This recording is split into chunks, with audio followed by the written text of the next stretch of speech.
Hello there. So you're looking at beautiful footage of tomatoes in my garden. These are very young and unripe tomatoes. That's because in Scotland you need a longer summer season and we just don't get that naturally.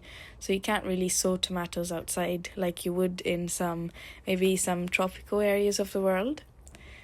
So I did grow these tomatoes under artificial light and on artificial heat even, because that's what needs to be done. However, I didn't sow them early enough. So these little yellow flowers produce beautiful fruits. And I would have had an abundance, just like these squash I'm showing you just now, had I sown them earlier. Anyway, I still wanted to go ahead with them, so I had something to look at during the summer season, but I wanted to know what kind of pests I had to be wary of for the next season, how it grew, what it needed. Does it need a climbing frame? Does it need pesticide? Does it need sprays? What can I use naturally rather than use chemicals? All these sorts of things. So I've just got them in pots.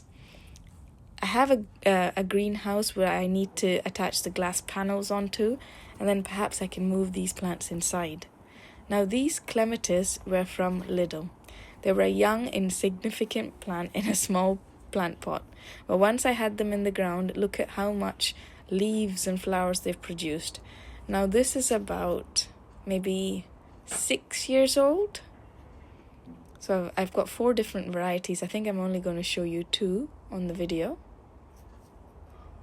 But they're such beautiful plants, such easy maintenance. They just need some food and water. And then you need to keep the black fungus off them.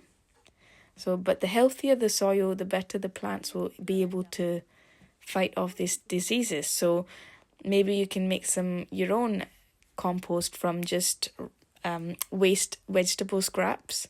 There's lots of videos on YouTube, so I won't delve into that. But these kale are growing in my own homemade compost with some shop bought that I just added on the top because I didn't have enough for this raised bed. But kale is such an easy plant to grow. For any beginners out there, you don't need artificial light or anything. You can just sow kale out and it will grow in the cold. It's a cold loving plant, so it does really well in Scotland, and it just produces and it produces. What you do is you cut the outer leaves. I'm actually going for the inner leaves because I want the baby kale leaves. The outer leaves can become a bit sort of gnarly fibrous to eat. You can cook them, but I want these for smoothies. I just want to blend them up with some fruits and drink them and forget about them. I find it intimidating to cook with them. I don't have any great recipes for them neither. So this is an easy way of introducing them into my diet anyway, and into yours. I would recommend it. So I washed it. I would say put it in a food safe bag. I was really tired after work and I just put it in any old bag that I had in my house, and I'm going to freeze them.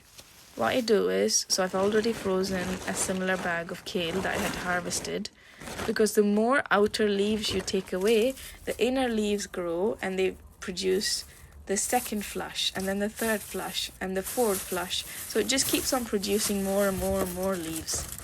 So this is how I've frozen them. I just grab a chunk, so you can see that's just a single leaf that I've pulled off. They come off quite easy, and they crumble in your hand, so they do make a mess. But if you were to just grab a handful, put it in a bowl or in a jar, and then blend them up with fruits and other things, they don't taste very strong at all, but they add so much goodness for your body. So I highly recommend trying to grow kale. And then as I was just about to walk inside, I seen the blackberries are nearly ripe. Some of them have turned black, but they're not ready to be eaten. I think I'm going to show you a couple of blackberries under this canopy, so you can see the different stages there. Some are plump and black, some are very hard and red. After this, I had gathered in some grass that was growing. These long grasses that grow in the summertime. Now, they don't look like anything growing here and there, but when you gather them together, they do make a very nice arrangement. So what I'm going to do is I'm going to begin cleaning them. I've dried them in the sun, and yes, we've had good enough sunshine for these grasses to dry.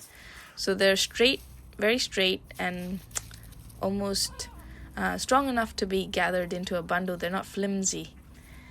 Then I'm gonna remove the outer leaves that are growing on the stems so they become nice and clean, like the bundle I had on the right there. So I'm just removing the outer leaves, stripping them down of it and throwing those away. We don't need those grasses. We just want the stems with the grass heads. So I'm just making a small bundle beside me.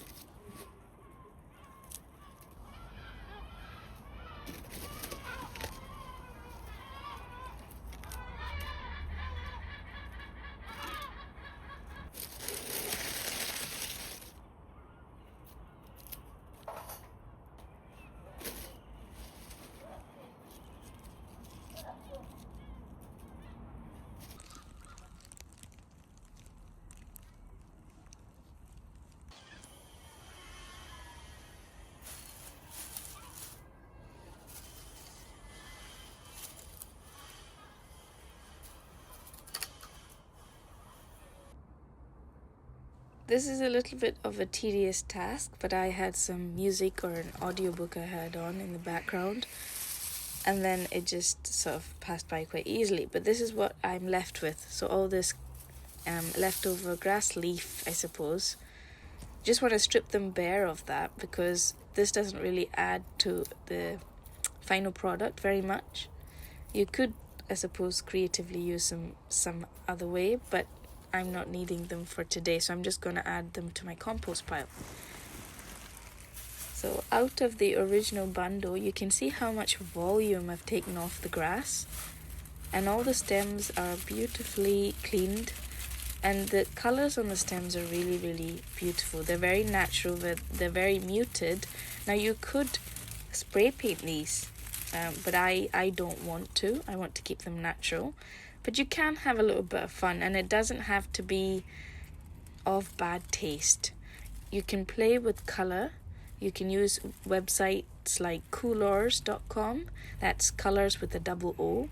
They give you different colour combinations that are very suitable to each other. They're very pleasing to look at, and the colours go well together. So you could play about with these things or use them in your floristry. Anyway, I'm looking for a very plain, stripped back version of these grasses, and I'm going to add them to a current arrangement that I already have in my living room. That's looking a little bit bare in the middle. So I'm going to get rid of these first.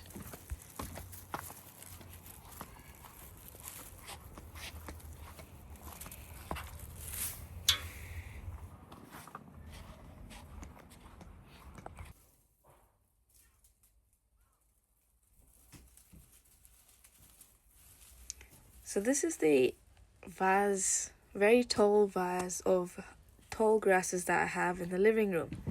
And I want to add these grasses to the middle of this because it's nice around the side, but it doesn't have any thickness to it, so it doesn't look like a substantial piece. And I want to bulk it out a little bit.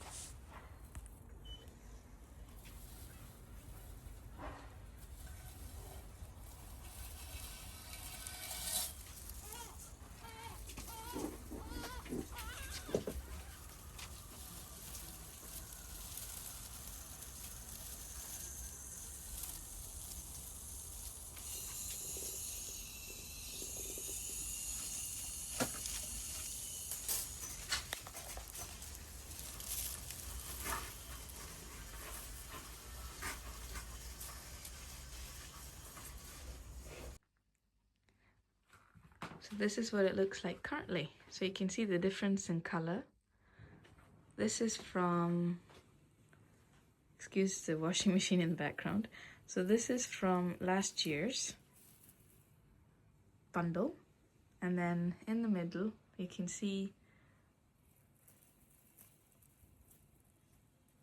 this year's bundle. So it's much more greener and it's got little bits of purple. I didn't leave this out in the sun any longer. It still has a little bit of purple. It's very beautiful, and it looks even more prettier on camera. But it just fades over time from that green. I was actually hoping to keep it that green, but it just tended to go back to this sort of golden wheat colour, you know, which is pretty against this background.